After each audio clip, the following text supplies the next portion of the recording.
My name is G. Laxmaih, PGT Mathematics from TTW EMRS Boys Balanagar.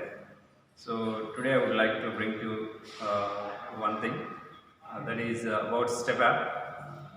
The central government has taken good decision in this pandemic COVID-19 situation. The poor people are benefiting a lot of by using the STEPapp.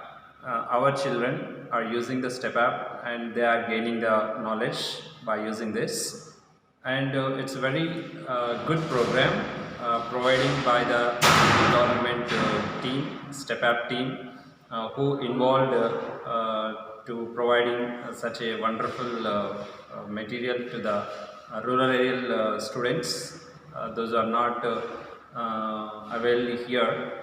So in this situation, we are not able to teach in classroom situation.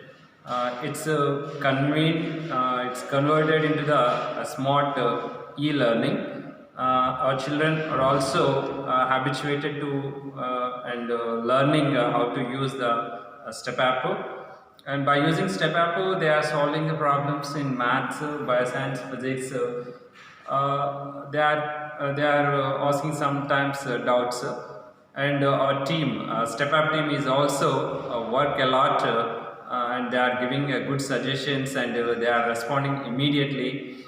And it's very, I'm very thankful to the STEPapp team and Gurukulam, those are involving and providing to develop the students' knowledge.